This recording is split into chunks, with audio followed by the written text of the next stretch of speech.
రేపే మనకు మార్గశిర గురువారం. ఇది పరమ పవిత్రమైనది, చాలా శక్తివంతమైనది. మార్గశిర మాసం అంటే లక్ష్మీదేవికి అంకితం చేయబడుతుంది. ఈ మాసంలో లక్ష్మీదేవిని మనం పూజిస్తూ ఉంటాము, ఆరాధిస్తూ ఉంటాము. ఎందుకంటే ఆ తల్లి మన ఇంట్లో తిష్ట వేసుకుని కూర్చోవాలని మనం భావించుకుంటూ ఉంటాము. ప్రతి ఒక్కరు కూడా లక్ష్మీదేవి అనుగ్రహం కలగాలని రకరకాల పరిహారాలు, రకరకాల విధి విధానాలను ఆచరిస్తూ ఉంటారు. కాకపోతే ఏంటంటే కనుకనండి, ఈ మార్గశిర మాసంలో గురువారాలు అంటే లక్ష్మీ వారాలుగా పరిగణిస్తారు. ఈ లక్ష్మీ వారాల్లో ఏంటంటే కనుకనండి, ఖచ్చితంగా అమ్మవారిని విధంగా పూజించుకోవాలి. ముఖ్యంగా లక్ష్మీదేవిని ఈ విధంగా పూజించుకుంటే అష్టైశ్వర్యాలు కలుగుతాయి. ఎవరైతే రేపు అంటే మార్గశిర మాసంలో వచ్చే 2వ గురువారం లక్ష్మీదేవి పటం ముందు ఈ మూటని కట్టి పెడతారో వారి సుడి తిరిగిపోతుంది. వారికి అనంత సంపద వారి సొంతం అవుతుంది. అలానే కాకుండా కోట్లు వచ్చి పడతాయి. వాళ్ళు ఏంటంటే కనుకనండి చక్కగా కుబేరులాగా మారిపోతారు. వారు పట్టిందల్లా బంగారం అవుతుంది అని మనం చెప్పొచ్చు. కావున ఏంటంటే కనుకనండి ఈ చిన్న మూటని కట్టి లక్ష్మీదేవి పటం ముందు పెట్టుకోండి, సరిపోతుంది. కొన్ని విధి విధానాలను ఆచరించుకుంటూ ఈ పరిహారం చేసుకుంటే లక్ష్మీదేవి అనుగ్రహం అవుతుంది. ఆమె కటాక్షాన్ని మీకు అందిస్తుందని చెప్పొచ్చు. మీ ఇంట్లో పీట వేసుకొని కూర్చుంటుంది, ఐశ్వర్యాన్ని ఇస్తుంది, చక్కటి అభివృద్ధిని కూడా చేస్తుందన్నమాట. కావున ఏంటంటేనండి వీడియోని పూర్తిగా చూడండి, నచ్చితే లైక్ చేయండి, కొత్తగా చూస్తున్నట్టయితే సబ్స్క్రైబ్ చేసుకోండి. మనకు మార్గశిర మాసంలో ముఖ్యంగా 4 గురువారాలు ఉన్నాయి. ఇవి 4 ఏంటంటే కనుక పరమ పవిత్రమైనవి, చాలా శక్తివంతమైనవి. ఈ 4 గురువారాలు కూడా లక్ష్మీదేవికి ఏంటంటే కనుకనండి వివిధ రకాల నైవేద్యాలు, అలానే కాకుండా అమ్మవారికి చక్కగా పూజ చేయటము, కొంతమంది ఏంటంటే కనుకనండి వ్రతాలు ఆచరించటం, లక్ష్మీదేవిని నిష్ట నియమాలతో పూజించటం, అమ్మవారిని నిండుగా అలంకరించుకొని కూడా పూజించుకోవడం, ఇలాంటివన్నీ కూడా సర్వసాధారణంగా చూస్తూ ఉంటాము. ఈ గురువారాలు అంటే ముఖ్యంగా లక్ష్మీ వారాల్లో మీరేంటంటేనండి మీకు అంత సమయం ఉండదు, మేము లక్ష్మీదేవికి దీపమే పెట్టుకుంటామనుకునేవారు కూడా అలా కూడా పెట్టొచ్చు. కాకపోతే ఏంటంటే కనుక ఇప్పుడు చెప్పే విధంగా ఈ మూట కట్టడం వల్ల మీకు ఖచ్చితంగా అండి గుర్తుపెట్టుకోండి, సంపాదన పెరుగుతుంది, చక్కటి అభివృద్ధి ఉంటుంది, ఐశ్వర్యం కలుగుతుందని చెప్పొచ్చు. అలానే కాకుండా ఏంటంటేనండి మీ ఇంట్లో లక్ష్మీ కటాక్షం లేక మీరు ఎల్లప్పుడూ కూడా దుఃఖంతోనే మీరు బాధపడిపోతున్నారు, దరిద్రాన్ని అనుభవిస్తున్నారనుకుంటారు కదా, అలాంటి వాళ్ళ పరంగా కూడా బాగా కలిసి వస్తుందని చెప్పొచ్చు. మీరేంటంటేనండి సూర్యోదయానికి ముందే నిద్ర లేవండి. నిద్ర లేచిన తర్వాత మీ ఇంటిని వాకిలిని శుభ్రం చేసుకోండి. ఆ తర్వాత ఏంటంటే కనుక ఇంట్లో పసుపు నీళ్లను చల్లుకోండి. పసుపు నీటిని చల్లి ఎవరైతే ఇంటిని శుభ్రం చేస్తారో వారింట్లో ఉండే క్రిమికీటకాలతో పాటు వారి ఇంట్లో ఉండే కొన్ని ప్రతికూల శక్తులన్నీ కూడా బయటికి వెళ్ళిపోతాయి. అలాగే ఇంకా స్నానం చేసుకోండి. స్నానం చేసేటప్పుడు ఖచ్చితంగా ఏంటంటే కనుక ఆ నీటిలో ముఖ్యంగా ఉప్పు, పసుపుని చిటికెడంత వేసేసుకొని స్నానం చేయండి. ఇలా స్నానం చేయటం వల్ల సగానికి సగం దరిద్రం పోయి దైవానుగ్రహం కలుగుతుంది. ఇలా స్నాన కార్యక్రమాలు చేసిన తర్వాత ఉతికిన బట్టల్ని ధరించండి. ఈ రోజు లక్ష్మీదేవి అనుగ్రహం కలగాలంటే పాత బట్టలు అంటే కనుక మరీ అంత పాతవి కాదండి, మధ్య రకంగా ఉంటాయి కదా, చినిగినవి పాత బట్టలు కాకుండా కొంచెం మధ్య రకంగా ఉండే బట్టల్ని వేసుకోండి. ఆ బట్టల్లో ఏంటంటే కనుక ఎరుపు కానీ గ్రీన్ కలర్లో ఉండేవి కానీ వేసుకోండి. అంటే రెడ్ కానీ గ్రీన్ కలర్లో ఉండే అంటే దుస్తువులను ధరిస్తే చాలా మంచిది, లక్ష్మీ కటాక్షం కలుగుతుందని మనకు పురాణం చెబుతుంది. ఇలా ఈ విధంగా స్నాన కార్యక్రమం చేసుకొని మీరు పూజ చేసేటప్పుడు ఈ విధంగా అమ్మవారిని పూజించుకోండి, అష్టైశ్వర్యాలు కలుగుతాయన్నమాట. మీరేంటంటే పూజ గదిని క్లీన్ చేసుకొని అమ్మవారి పటాన్ని క్లీన్ చేసుకొని ఆ తర్వాత లక్ష్మీదేవి పటానికి ఏంటంటే కనుకనండి ఎర్రటి పుష్పాలతో అలంకరణ చేసుకోవాలి. ఈ రోజు ఖచ్చితంగా ఏంటంటే అమ్మవారికి ఎరుపు రంగు పుష్పాలతోనే పూజ చేసుకోవాలి. మందార పువ్వులు, ఎర్రటి గులాబీ పూలతో అమ్మవారిని పూజిస్తే చాలా మంచిది. అలానే కాకుండా మల్లె పూలతో కూడా అమ్మవారిని పూజించవచ్చు. అలా కూడా లక్ష్మీదేవి చాలా ఇష్టపడుతూ ఉంటుంది. అమ్మవారికి మల్లె మొగ్గలంటే చాలా ఇష్టం కాబట్టి అలా మల్లె మొగ్గలతో కూడా అమ్మవారిని పూజిస్తే అష్టైశ్వర్యాలు సిద్ధిస్తాయన్నమాట. ఇలా మీరు పుష్పాలను సమర్పించిన తర్వాత మీరేంటంటేనండి మీ ఇష్టాన్ని బట్టి మీకు వీలుంటే 2 పిండి దీపాలు చేసుకోండి. లేదు పిండి దీపం పెట్టకపోతే నార్మల్గా ప్రతిరోజు దీపారాధన ఎలా చేస్తారో అలా చేయండి. కానీ దీపం కింద రావి ఆకు కానీ, తమలపాకు కానీ, స్వస్తిక్ గుర్తు కానీ, ఓం గుర్తు కానీ వేసేసి పెట్టుకోండి. స్వస్తిక్ గుర్తు అదృష్టానికి సంకేతం అయితే ఓం గుర్తు ఏంటంటే కనుకనండి మనకు ధనాన్ని తెచ్చిపెడుతుంది, కొంచెం సమస్యను తీరుస్తుంది అనమాట. ఇలా మీకు ఏదైతే అంటే పెట్టుకోవాలనిపిస్తుందో అది వేసేసుకుని మీరు చక్కగా దానిపైన దీపారాధన చేయండి. ఈరోజు అమ్మవారికి ఇష్టమైన దీపం పెడితే ఇంకా అదృష్టం అండి. ఎలా అంటే కనుక ఈరోజు ముఖ్యంగా ఆవు నేతితో దీపం పెడితే మనకు అదృష్టం పడుతుంది, ఐశ్వర్యం కలుగుతుంది. అలా కుదరకపోతే నువ్వుల నూనెతో దీపారాధన చేయండి. 2 ఒత్తులను ఒక ఒత్తిగా చేసి దీపారాధన చేసి ఆ తర్వాత ఆ దీపంలో యాలక్కాయని వేసుకోండి. ఆ యాలక్కాయ ఏంటంటే కనుక దీపం కొండెక్కిన తర్వాత తీసి తులసి మొక్క మొదట్లో ఒక చోట పాతి పెట్టుకోండి, సరిపోతుంది. ఇక అనంతరం వచ్చేసి ఏంటంటే తులసమ్మను కూడా పూజించుకోండి, సరిపోతుంది. ఈ రోజు ఏంటంటే అమ్మవారికి అట్లు ఉంటాయి కదండి, అట్లు కానీ లేదంటే కనుక దద్దోజనం కానీ నైవేద్యంగా పెట్టవచ్చు. లేదంటే అమ్మవారు తీపి పదార్థాన్ని ఇష్టపడుతుంది కాబట్టి పులిహోర కానీ లేదంటే పాయసాన్ని కానీ బెల్లంతో చేసింది పెడితే చాలా మంచిది. ఇవి కుదరకపోతే చిన్న బెల్లం ముక్కని పెట్టేసి అమ్మవారికి సమర్పించేయండి, సరిపోతుంది. ఆ తర్వాత హారతి ఇచ్చేసి 3 ప్రదక్షిణలు చేసేసుకొని మీ సంకల్పాలు చెప్పుకొని మీరేంటంటే కనుక ఓం లక్ష్మీదేవాయ నమః అనేసి 108 సార్లు పఠించుకుంటే లక్ష్మీదేవి అనుగ్రహం కలుగుతుంది. ఇలా సింపుల్గా కూడా పూజ చేసుకోవచ్చు. తులసి కోట దగ్గర కూడా దీపారాధన చేసి తులసమ్మకు నీటిని సమర్పించి 5 ప్రదక్షిణలు చేసేసి చక్కగా తులసి కోటకు నమస్కారం చేసుకున్న లక్ష్మీదేవి అనుగ్రహం కలుగుతుంది. తులసి మొక్క 33 కోట్ల దేవతల రూపంగా భావించబడుతుంది కాబట్టి తులసి కోటను కూడా మనం పూజించాలి. లక్ష్మీదేవి రూపమే తులసి కాబట్టి అక్కడ కూడా 2 పూటలు ఉదయం సాయంత్రం దీపం పెట్టాలి. ఇంట్లో కూడా ఉదయం సాయంత్రం దీపం పెట్టుకుంటే మంచిది. అలానే కాకుండా ఈరోజు లక్ష్మీదేవి ఇంటికి రావాలంటే మనం ఏంటంటేనండి ఈ నియమాలను ఖచ్చితంగా ఆచరించుకోవాలి. అంటే నియమాలంటే ఏమీ లేదు, ఇంటిని క్లీన్ చేసుకోవటం, ఇంటిని కొంచెం నీట్గా ఉంచుకోవటం, ఇంటిని బాగా మెయింటైన్ చేయటం, అలానే ఇంట్లో చెడు వాసన రాకుండా చూసుకోవటం, ఇలాంటివి చేయాలి. అలాంటివి చేస్తే మంచి ఫలితాలను పొందే అవకాశాలు ఉంటాయి. ఇంకా దానికి తోడు ఈరోజు ఏంటంటే కనుకనండి దగ్గరలో ఉండే రావి చెట్టు దగ్గరికి వెళ్ళేసి రావి చెట్టు దగ్గర దీపారాధన చేస్తే రాహుకేతు ప్రభావాలు తొలగిపోతాయి. అలానే కాకుండా ఏంటంటే కనుకనండి విష్ణుమూర్తి యొక్క అనుగ్రహం కూడా కలుగుతుంది. దానికి తోడు ఇంకొకటి ఏంటంటే మనకు రావి చెట్టుని తాకినా రావి చెట్టు చుట్టూ ప్రదర్శన చేసినా ఈ రోజు ఏంటంటే మంచి పుణ్యం లభించే అవకాశం అయితే మనకు లభించే అవకాశం ఉంటుంది. అలానే కాకుండా అష్ట ఐశ్వర్యాలతో మనం తులతూగే అవకాశం కూడా ఉంటుందన్నమాట. ఇంకా మనం ఇలా ఈ చిన్న చిన్న నియమాలను ఆచరించుకోవాలి. ఇలా చిన్న చిన్న నియమాలను ఆచరించుకుంటే చాలా మంచిది. ఇంట్లో కూడా ధూపం వేసుకోండి. ధూపం వేసుకుంటే కూడా ఏంటంటే మన ఇంట్లో మనకు తెలియకుండా ఉండే కారాత్మక శక్తులు వెళ్ళిపోయి లక్ష్మీదేవి మన ఇంట్లో అడుగు పెట్టడానికి అవకాశం ఉంటుందన్నమాట. ఇలా ఈ చిన్న చిన్న నియమాలండి, ఇవి పెద్ద నియమాలు అయితే కావు, చిన్న చిన్నవి కాబట్టి ఇవి ఆచరించుకోవచ్చు. ఈజీగా అందరూ చేస్తారు కాబట్టి చేసుకోండి. ఇక ఆ తర్వాత మన పూజ కార్యక్రమాలు అయిపోయిన తర్వాత మనం ఒక పసుపు రంగు వస్త్రం కానీ తెలుపు రంగు వస్త్రం కానీ తీసుకోవాలి. తీసేసుకొని అందులో ఏంటంటే ఇక్కడ చెప్పే విధంగా ఇలా మూట కట్టుకోండి. 2 ఒక్కలు, 11 రూపాయలు, 2 పసుపు కొమ్ములు, 5 యాలకులు ఇలా పెట్టుకోండి. ఇలా ఎందుకు పెట్టాలండి అని మీకు సందేహం రావచ్చు. ఎందుకంటే ఈ మూట లక్ష్మీదేవికి అంకితం చేయబడుతుంది. ఈ మూట వల్ల ఏంటంటే కనుక సంపాదన పెరుగుతుంది, ఐశ్వర్యం కలుగుతుంది, చక్కటి అభివృద్ధి ఉంటుంది. అలానే కాకుండా ఆ తల్లి యొక్క కృప మనపై ఉంటుంది. ఆమె యొక్క అనుగ్రహం మనకు సంపూర్ణంగా కలగటానికి ఈ పరిహారాన్ని చాలామంది కూడా చేస్తారని శాస్త్రాలు చెబుతున్నాయి. కాబట్టి మీరు కూడా ఆచరించడం వల్ల మంచి ఫలితాలను పొందే అవకాశం అయితే ఉంటుందని చెప్పొచ్చు. ఎరుపు రంగు వస్త్రం కూడా తీసుకోవచ్చు, కానీ నలుపు అలానే వచ్చేసి ఏంటంటే బ్లూ కలర్లో ఉండే వస్త్రాలను వాడకూడదు. కొత్తదైనా పర్వాలేదు, పాతదైనా పర్వాలేదు, అప్పటికప్పుడు నీళ్ళల్లో తీసుకోండి.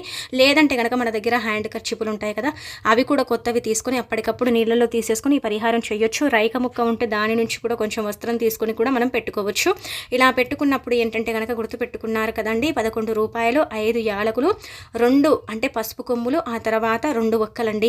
అందులో చిటికడంత కుంకుమ, పసుపు, గంధము, కొన్ని అక్షంతలు, కొంచెం పచ్చకర్పూరం, ఇన్ని పెడుతున్నాం కాబట్టి ఇవన్నీ కూడా పరమ పవిత్రమైనవి, చాలా శక్తివంతమైనవి, చాలా శక్తిని కలిగి ఉండే వస్తువులు. అలానే కాకుండా ఏంటంటే చాలా చాలా మంచి శుభసూచిక వస్తువులు. ఇందులో ఉండే వస్తువులన్నీ కూడా ఏంటంటే లక్ష్మీ రూపాలు, శుభాలను కలిగిస్తాయి, అశుభాలను దూరం చేస్తాయి, సంపాదనను పెంచుతాయి, అనేక మార్గాల్లో మనకు ధనాన్ని అందిస్తాయి, ధన ద్వారాలను తెరిపిస్తాయి, డబ్బుకు ఎప్పుడు కూడా లోటు లేకుండా చేయటానికి ఉపయోగపడే వస్తువులు. అలానే కాకుండా ఇలా మూట కట్టిన తర్వాత అమ్మవారి పటం ముందు పెట్టుకోండి. మూట కట్టిన తర్వాత ఆ మూటకు కొంచెం కుంకుమతో బొట్టు పెట్టి ఆ తర్వాత అమ్మవారి పటం ముందు పెట్టి మనం వెలిగించిన అగరవత్తుల ధూపము అనంతరం వచ్చేసి మనం ఏంటంటేనండి ఇంకా ఇలా హారతి ఇచ్చేసి అనంతరం ఏంటంటే ఆ మూటని అమ్మవారి పటం ముందు 44 నిమిషాల పాటు పెట్టేసి ఆ తర్వాత దాన్ని తీసేసి మీరు ఏంటంటే కనుక మీ ఇష్టం వచ్చిన చోట, నార్మల్గా మనం కుబేర స్థానం ఎక్కడండి, బీరువాలో పెడతాం. లేదు బీరువాలో పెట్టడం మాకు ఇష్టం లేదు అనుకుంటే పూజ గదిలో కూడా ఉంచుకోవచ్చు. మీరు వ్యాపారం చేస్తున్నారు, అక్కడ వ్యాపారం సాగటం లేదు అనుకుంటే అక్కడ కూడా పెట్టుకోవచ్చు. గుర్తుపెట్టుకోండి, కుంకుమ, పసుపు, గంధము, అక్షంతలు, కర్పూరం. ఇక్కడ కర్పూరం మనం ముందే చెప్పుకున్నాం, చాలాసార్లు కూడా చెప్పుకున్నాం కదా, దేవుళ్ళు కర్పూరాన్ని ఇష్టపడతారు. వెంకటేశ్వర స్వామికి చాలా చాలా ఇష్టము. కర్పూరం ఏంటంటే కనుక నైవేద్యాలలో కూడా వేస్తూ ఉంటారు. పచ్చకర్పూరం పెడితే చాలా మంచిది. పచ్చకర్పూరం లేకపోతే ముద్ద కర్పూరం ఉన్నా కొంచెం పెట్టుకోండి, సరిపోతుంది. లేదంటే నార్మల్గా 2 కర్పూర బిళ్ళలు వేసేసుకోండి, సరిపోతుంది. అలా కూడా ఫలితం ఉంటుందన్నమాట. ఇక ఆ తర్వాత కుంకుమ, పసుపు ఏంటంటే మంగళకరమైనవి, వాటి గురించి మనందరికీ తెలిసింది. అక్షంతలు పసుపు బియ్యం కాబట్టి ఈ పసుపు బియ్యం ఏంటంటే కనుక శుభాలను మాత్రమే సూచిస్తాయి, అశుభాలను దూరం చేస్తాయి, మనకు చక్కటి యోగాన్ని కలిగిస్తాయి. మనము లైఫ్లో ముందుకు వెళ్ళేలాగా చేస్తాయి. ఏదైనా దరిద్రం దోషం ఉంటే దాన్ని తీసేస్తాయి. ఇంకా ఆ తర్వాత గంధం అమ్మవారికి ఇష్టం చందనం కాబట్టి ఆ చందనాన్ని ఖచ్చితంగా పెట్టుకోవాలి. ఇక మనం ఏంటంటే కనుక పసుపు కొమ్ములు అండి లక్ష్మీ రూపం అండి. పసుపు కొమ్ములు ఎప్పుడు కూడా గుర్తుపెట్టుకోండి. పసుపు కొమ్ములను నార్మల్గా ఎప్పుడైనా ఎక్కువగా ధన సమస్య వస్తే 2 అమ్మవారి పటం ముందు పెట్టి పూజించుకొని ఆ తర్వాత తీసి మీరు పర్సుల్లో కొంచెం దాని నుంచి సగం తీసుకొని మీ పర్సుల్లో పెట్టుకోండి.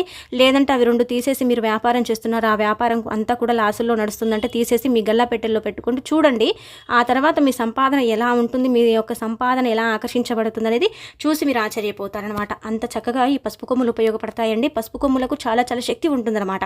ఇలా ఈ పసుపు కొమ్ములు కావచ్చు ఇవన్నీ కూడా ఈ ఒక్కలు అంటే కనుక ఒక్కలు ఖచ్చితంగా మనం తాంబూలంలో పెడతాము, కొన్ని పూజలకు వాడుతూ ఉంటాము, పరిహారాల పరంగా కూడా ఒక్కల్ని వాడుతూ ఉంటాము. ఒక్కలు చాలా శుభ సూచిక అండి. ఇంకా తర్వాత డబ్బు అంటే లక్ష్మీదేవి కదా, డబ్బు లేనిది పరిహారం చేస్తే అది పెద్దగా మనకు ఫలించదు.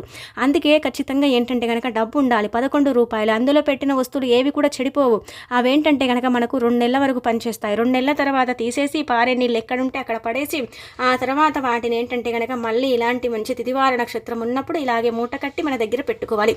ఈ మూట ఏం చేస్తుందంటే కనుక అండి కీలక పాత్రని పోషిస్తుంది. ఎలా అంటే కనుక చెడుని తీసేస్తుంది, మంచిని తెచ్చి పెడుతుంది, సంపాదన పెంచుతుంది, కొన్ని రకాల ఇబ్బందులను తీసేసి మనకేంటంటే యోగాలను సిద్ధిస్తుందని చెప్పొచ్చు. అలా ఏంటంటే ఈ మూట మనకు ఉపయోగపడుతుంది. ఈ రోజు తిదివార నక్షత్రం బాగుంది కాబట్టి ఈ విధంగా చేసేసుకోవడం వల్ల మంచి ఫలితాలను పొందే అవకాశం ఉంటుందని చెప్పొచ్చు. అందుకే ఈ విధంగా ఆచరించండి, ఆచరించేసి ఫలితం పొందండి, మీ యొక్క జీవితాన్ని మార్చుకోండి, మీ జీవితంలో ఉండే కొన్ని రకాల ధన సమస్యల్ని పూర్తిగా తొలగించుకోండి. ఇది చాలా ఈజీ పరిహారం కానీ ఫలితం మాత్రం చాలా ఎక్కువగా ఉంటుందండి. ఇక్కడ అన్నీ కూడా మన ఇంట్లో ఉంటాయి. ఒకవేళ లేకపోతే మీరు ఉదయం చేసుకునే అంత వీలు లేకపోతే ఉదయం ఈ వస్తువులను తెచ్చేసుకుని సాయంత్రం సంధ్యా సమయం లక్ష్మీదేవి భూమిపైన సంచరిస్తూ ఉంటుంది. ఆ సమయాలలో కూడా ఈ పరిహారం చేసుకోవడం వల్ల మీ సంపాదన పెరుగుతుంది. ఇది మొదటి పరిహారం. ఇక ఆ తర్వాత వచ్చేసి ఇంకొక పరిహారం అండి. ఇది కూడా చాలా చక్కగా ఉపయోగపడుతుంది, చాలా చాలా అద్భుతమైన రిజల్ట్ని తెచ్చిపెడుతుందని ఒక రకంగా చెప్పొచ్చు. ఈ పరిహారం ఏమీ లేదండి, ఈ రోజు అంటే లక్ష్మీదేవికి ఎంతో ఇష్టమైన రోజు కదండి. ఈ రోజున మీరు మర్చిపోకుండండి, ఎవరికైతే జాతకంలో తీవ్రమైన ఇబ్బందులు ఉన్నాయి, బాధలు పడుతున్నాం, చాలా కష్టాలను అనుభవిస్తున్నామండి, జాతకం చాలా వరకు కూడా నీచ స్థాయిలో ఉన్నాయి, గ్రహాలు మాకు అంటే స్థితిగతుల ప్రభావం వల్ల మాకు చాలా ఇబ్బంది కలుగుతుంది, అన్ని దరిద్రాలతోనే మా జీవితం అంతా కూడా అంటే గడిచిపోతుంది, చాలా వరకు కూడా మాకు బాధలే ఉన్నాయండి, సుఖాలే అసలు లేనే లేవండి, దుఃఖాలతో మా జీవితం నిండిపోయిందని బాధపడిపోతూ ఉంటారు కదా. అలాంటి వాళ్ళు ఏంటంటే ఇప్పుడు చెప్పే చిన్న పరిహారం చేసేసుకోండి, మంచి ఫలితాన్ని పొందే అవకాశం అయితే ఉంటుందన్నమాట. ఈ రోజున ఎవరైతేనండి అంటే లక్ష్మీదేవికి నార్మల్గా ఏంటంటే కనుకనండి ఈరోజు అంకితం చేయబడుతుంది. అలానే కాకుండా గ్రహస్థితిని మార్చుకోవడానికి, గ్రహాలు నీచ స్థాయిల నుంచి మంచి స్థాయిలోకి తెచ్చుకోవడానికి, రాహుకేతు ప్రభావాలను తొలగించుకొని అష్ట ఐశ్వర్యాలను మనం అంటే మన సొంతం చేసుకోవడానికి, మన జీవితంలో ఉండే కొన్ని రకాల బాధల్ని తీసేసుకోవడానికి, గ్రహస్థితిని ముఖ్యంగా అంటే సక్రమంగా నడిపించుకోవడానికి, గ్రహాలు ఒక స్థితిగతిలో ఉండటానికి ఉపయోగపడే పరిహారం అనమాట. అందుకే మీరు ఈరోజు ఏం చేయండి అంటే కనుకనండి మనం అంటే ఆవు ఉంటుంది కదండి, ఆవు గురించి మనం ప్రత్యేకించి చెప్పుకోవాల్సిన అవసరమే లేదు. ఆవు సమస్త దేవతల యొక్క రూపము. ఆవులో 33 కోట్ల మంది దేవతలు కొలువై ఉంటారు. ఆవు యొక్క అంటే ఒక్కొక్క భాగంలో ఒక్కొక్క దేవతామూర్తి యొక్క రూపం అందులో ఉంటుందన్నమాట. గోమాత చాలా పవిత్రమైనది, చాలా శక్తివంతమైనది. ఆవును ఎవరైతే ఈరోజు పూజిస్తారో, ఆవుకు ఎవరైతే ఆహారాన్ని పెడతారో అలాంటి వాళ్ళ జీవితం బ్రహ్మాండంగా మారిపోతుంది, వారి స్థితిగతి మెరుగుపడుతుంది, వారికి అదృష్టం ఐశ్వర్యం లభిస్తుంది, అన్ని విధాలుగా కూడా వారికి బాగుండటానికి అవకాశం ఉంటుందన్నమాట. గుర్తుపెట్టుకోండి, జీవితంలో గ్రహస్థితి మెరుగుపడాలన్నా, గ్రహాల ప్రభావాల నుంచి మీరు బయటికి రావాలన్నా, ముఖ్యంగా కేతువు అంటే ప్రభావం నుంచి మీరు బయటపడాలన్నా, అలానే కుజదోషము ఉన్నా దానికి నివారణంగా కూడా ఏంటంటే కనుక చాలామంది ఇది ఆచరిస్తారు. కొంతమందికి తెలుసుండొచ్చు, కొంతమందికి తెలియకపోవచ్చు. కానీ కుజదోషంతో బాధపడేవారు ఆ నివారణకు ఏంటంటే కనుక ఆవుకండి గుర్తుపెట్టుకోండి, పచ్చగడ్డితో పాటు తోటకూరని తినిపిస్తే 99% మీ కుజదోషము నుంచి మీరు బయటపడే అవకాశం ఉంటుంది. ఇది చాలా మందికి తెలుసుంటుంది, కొంతమందికి తెలియదు. అంటే అన్ని విషయాలు అందరికీ తెలియాలని రూల్ లేదు కదా. కాబట్టి కుజదోష నివారణకైతే ఈ పచ్చగడ్డితో పాటు తోటకూర ముఖ్యంగా మంచి పాత్రను పోషించి, అంటే పాత్ర అంటే ఏమీ లేదండి, మంచి ఫలితాన్ని ఇస్తుంది. ఆవుకు పెట్టడం వల్ల కుజదోషము నుంచి మనం బయటపడే అవకాశాలు అయితే ఉంటాయి. అలానే కాకుండా ఆవులో సమస్త దేవతలు ఉంటారు కాబట్టి ఆవుకి ఇలా పెడుతున్నాం కావున ఆవు వల్ల ఏంటంటే మనకు అనుగ్రహం కలిగి ఆ కుజదోషం మెల్లిమెల్లిగా పోతుంది, ఒకటేసారి పోదు. అంటే కుజదోషానికి మనం నివారణ చేయించుకున్నప్పటికీ కూడా ఇలా మనం ఒకసారి ప్రయత్నించాలి. ఆవుకు డైరెక్ట్గా తోటకూరను తీసుకెళ్ళి పెట్టడం కాదు, ఆవు చుట్టూ ప్రదర్శన చెయ్యాలి. దోషాలు ఉన్నవారు ఆవు నుదుటి భాగాన తాకాలి. ఆవు యొక్క తోక భాగం, వెనికి భాగం చాలా పవిత్రతను కలిగి ఉంటుంది. ఆ భాగమునందు తాకిన వారికి ఏంటంటే గనక కొన్ని దోషాల నివారణ కలుగుతుందన్నమాట. అలానే కాకుండా ఆవుకి ఇలా ఆహారం పెడితే చాలా అద్భుతాలను కూడా చూడగలుగుతామని పురాణాలు చెబుతున్నాయి. కాబట్టి పచ్చగడ్డిని పెట్టండి. ఈరోజు ముఖ్యంగా ఏంటంటే గనకనండి క్యారెట్ ఉంటుంది కదా, దాన్ని తినిపించండి. అలానే ఏంటంటే గనకనండి మనం బెల్లంతో కూడిన ఆహారాన్ని కూడా పెట్టుకోవచ్చు. వివాహం జరగక ఇబ్బంది పడేవారు ఈ రోజు అంటే మార్గశిర మాసంలో ఈ యొక్క గురువారం రోజున ఎవరైతే బెల్లంతో కూడిన ఆహారాన్ని పెడతారో అలాంటి వాళ్లకు వివాహ సంబంధాలు వస్తాయి, వివాహం జరిగే అవకాశం కూడా ఉంటుంది. కాబట్టి ఇలా ఈ విధంగా ప్రయత్నించేసి ఫలితం పొందండి. అలానే కాకుండా మీకు ఉండే ఇబ్బందులను తొలగించుకోండి. కానీ ఇలా ఈ విధంగా ఏంటంటే కనుకనండి ఆవుని పూజించండి, ఆవుని ఆరాధించండి, ఆవుకి ఇలా ఆహారం పెట్టండి. మంచి ఫలితాలను పొందే అవకాశం కూడా ఉంటుంది. అలాగే మీ గ్రహస్థితి మెరుగుపడే అవకాశం కూడా ఉంటుంది. కాబట్టి ప్రయత్నించేసుకొని అమ్మవారి అనుగ్రహంతో పాటు సమస్త దేవతల యొక్క అనుగ్రహాన్ని కూడా కలిగించుకోండి. చాలా చక్కగా అద్భుతంగా ఉపయోగపడే పరిహారాలు ఇవన్నీ కూడా.